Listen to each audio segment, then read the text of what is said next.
It was midsummer.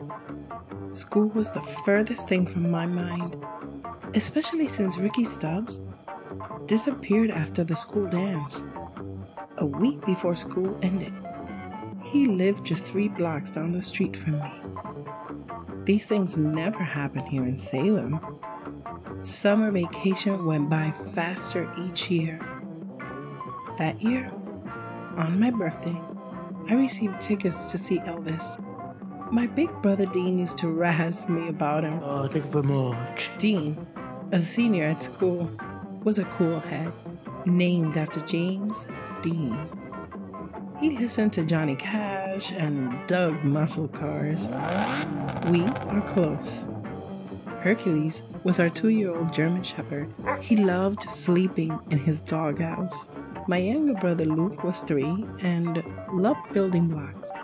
Martha was 5. She loved Bewitched and her ferret, Prince Puffy Pants. Mom sold Tupperware and loved gardening. Dad taught math at the university. He was a retired war vet / inventor who enjoyed cigars. He was working on a project creating a thin television. A flat TV would be so nifty, I thought. Dad was ahead of his time. My big family spent lots of time together. My favorite was great Nana Alana, a high priestess of light magic who was wise and lively. She wore a talisman with a ruby encased in between 2 dragons. She left it to me in her will. Alana told stories. My favorite involved the old country and her great-grandmother Bridget, 300 years ago. As a teen, she saved her village from a vile witch who was sacrificing townfolk to evil demons for power and youth. The talisman helped in defeating the hag. She vowed revenge and cursed our entire family lineage. Cool, but I knew better. My 3 friends were Sophia, sweet and loved by all. Vanessa, trendy and always decked out. Cassidy was wicked smart and funny. We lived on the same street. Our families have been friends since the 1500s. We worked during the week and hung out on weekends. Sophia at the soda shop, Vanessa at the beauty parlor, and Cassidy at the library. I worked with my mother. She was great at her job, but one neighbor eluded her. In April of that year, this person had moved into the neighborhood, covertly, in the middle of the night. The following day, Mom baked her famous apple pie as a welcome to the neighborhood. No one answered the door. She became more determined than ever to make their acquaintance. The mysterious neighbor had been seen around town but never conversed with anyone. That Friday night, I met with the squad at the soda shop. Packed as usual. Cassidy running late as always. Music played on the jukebox and everyone was having a blast. Halfway through my float and fries, Cassidy burst in. He told us the coppers had found Ricky at the canal. We exited the shop for the canal. Wild thoughts raced through my mind. What if Ricky's dead and the murderer's still out there? Vanessa said. The question brought about an eerie silence. No one spoke the rest of the way. News spread fast to the canal, and Ricky was indeed dead. His heart and some of his flesh was missing. Many of us cried in disbelief. His parents were inconsolable. At home, I made sure all the doors and windows were locked. My parents already knew. They held me and I cried. The next day, our town was in mourning. In the study, Dad monitored the chatter on his CB radio. The chief of police said that Danvers, a neighboring town, had 15 missing people. Only 2 were ever found, but exactly like Ricky. I shuddered. The culprit brought a trail of blood and grief. I was worried and upset. I wanted justice for Ricky and for no one else to suffer his fate. Granny Alana called, insisting that my friends and I go over her house. She said she had information about this criminal. She hung up and I paused, recalling my Granny Bridget, who saved her village as a bright-eyed teen. Confidence washed over me and I was no longer afraid. It was early Saturday morning. I dressed, then walked Hercules. He didn't care for the new neighbor, barking at the house each time we'd walk by. I called the gang. We met up at Alana's. She was living with Aunt Mabel, who was stern and cold. She owned a big house on a few acres. Mabel was not my cup of tea, but she was family. My friends showed up and Alana spun a tale about our family's history that included a coven and magic. Our duty to cleanse our town from a murderous lichen, a werewolf. Alana cautioned it wasn't like the one in the 40s film, The Wolfman.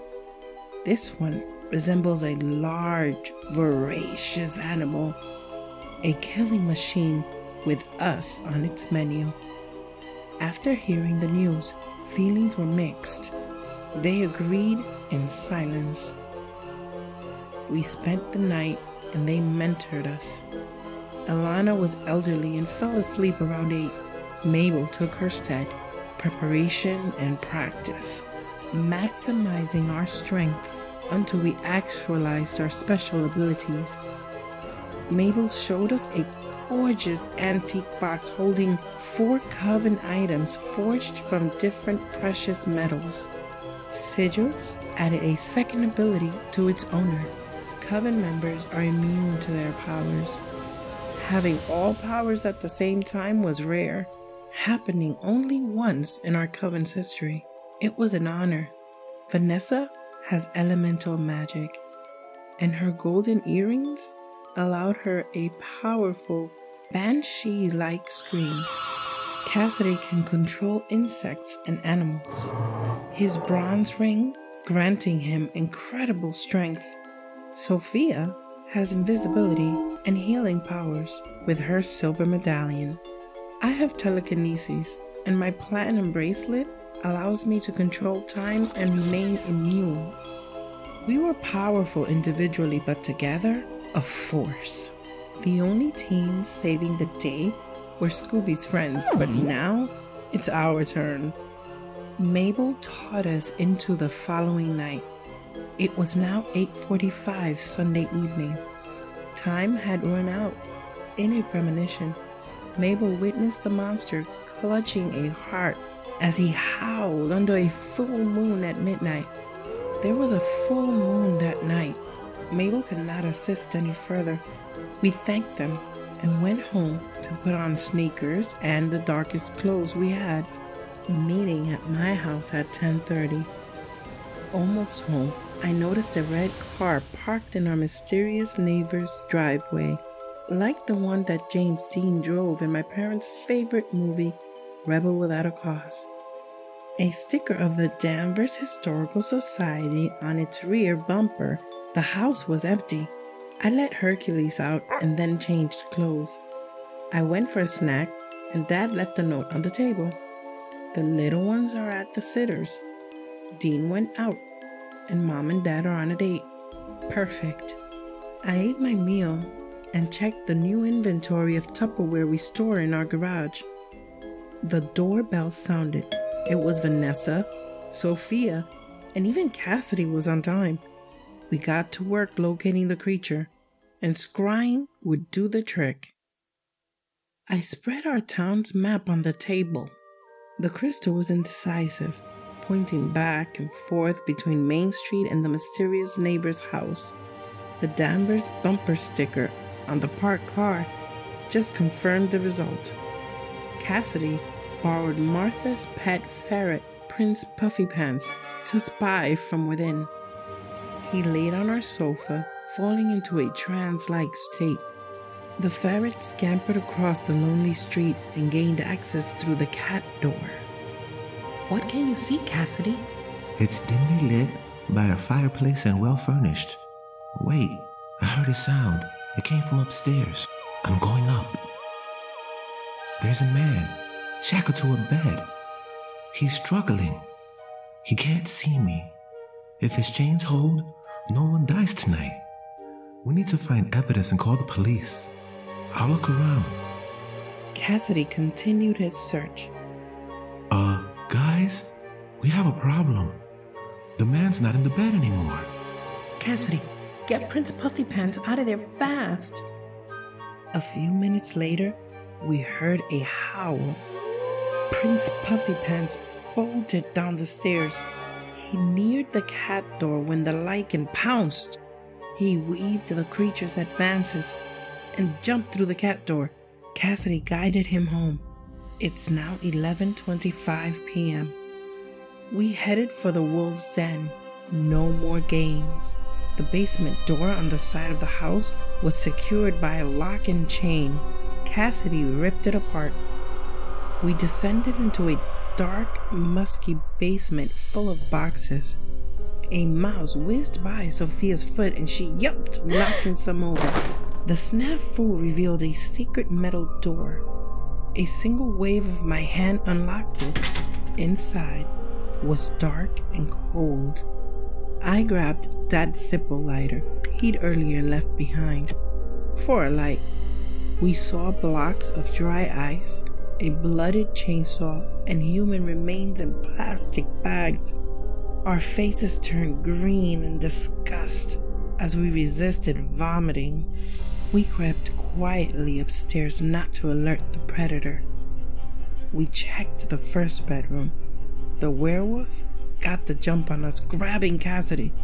They fell into the floor and it bit his shoulder. He yelled and brutally threw the beast against the dresser. It was stunned. Sophia and Vanessa held each other in fear. A silver statuette fell by my foot from the dresser. I fired it at the lichen, striking its chest with a massive force. Blood splattered, and the fiend stumbled right out the back window, shattering it. I ran over and looked out. There in the backyard by the pool he was, in the rose bush, dead in its human form. It was 11:45 p.m., and we had done it. The lichen's dead, and Cassidy wouldn't turn. Sophia healed Cassidy, who was in shock. A car's engine neared the house. I saw the red car pulling in. I hadn't realized it left. An elegant woman emerged. Red flowing hair, green eyes, and petite. We hid in the attic. Sophia turned invisible and stood behind to learn about the intruder. Barely a minute passed when we heard a loud scream and a blood-curdling howl. Sophia returned and filled us in. The woman had incredible strength, carrying a body and plopping it on the sofa. She found the dead man and screamed. She ripped apart her clothes and morphed into a werewolf, larger than the first, but we never seen her around town. Granny Alana warned us of the ancient lichens that can control their transformation, shapeshift, and are the most powerful. 10 minutes to midnight, we heard a dog barking and went down the steps. Hercules was attacking the ancient. She grabbed his neck and snapped it. I froze up.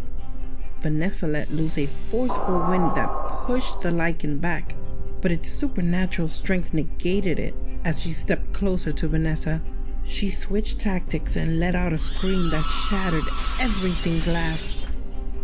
The werewolf was briefly affected and thrusted her hand into Vanessa's chest, extracting her heart. Cassidy tackled the monster and restrained it. He commanded a nest of nearby yellow jackets. They stung it repeatedly. Now crazed, it ripped off Cassidy's jaw. Sophia turned invisible and grabbed a fire poker and buried it into its back. The lichen wailed, ripped out the poker, and threw it at Sophia, striking her between the eyes. Trembling, heart pounding, and tears flowing down my face, the creature looked at me, snarled, then licked its chops. I felt its breath against my face. Had time run out? Wait, it hadn't. I used my bracelet and rewound time back to the room after the first kill. I told my friends what happened, and we devised a plan. Cassidy commanded Hercules to stay back. We crept to the top of the steps. The red-headed she-wolf plopped the body on the sofa. Shirley was invisible and made a sound in the kitchen to stop her from finding the body. Using telekinesis, I shot the silver flatware out from the counter drawer, striking the unwanted guest. She was caught off guard and became infuriated.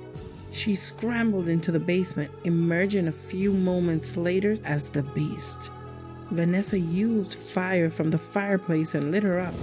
She flailed about, screaming. Cassidy punched her hard. She flew through the wall, crashing into a tree in the yard, cracking its trunk. It was dazed, and Vanessa approached it, screaming like a banshee. Windows exploded all around, and it retreated backwards, falling into the pool. Vanessa encased the fiend in a huge drop of water in midair. As it floated above the pool and she struggled inside a ball of water, I spotted a thermometer. I froze her inside of the giant drop of water and then shot the silver from the thermometer at the monster's heart. I unfroze time and she began to bleed. Her eyes rolled to the back of her head, morphing into her human form. It was truly over. Vanessa released the bowl of water and she splashed into the pool, sinking into a chlorinated grave, turning it red. Hercules came running and jumped into my arms and licked my face. Cassidy and the girls were consumed with joy and laughing and hugging each other. A figure walked through the hole in the wall. It was Dean, concussed, holding his head. The she-wolf abducted him, and we had saved his life. Ricky Stubbs and his family got their justice. I looked up at the moon and thought of my granny Bridget, hoping she was proud. Dean had questions which we answered. A weekend we never forgot. Another great story for Alana's collection. She passed away a year later. I inherited the talisman. I've had it for a few years now. A premonition showed me that when I'm older, I will sell it to a shop owner named Gwen someday. Oh, and in case you're wondering, the Elvis concert was amazing. Thank you very much.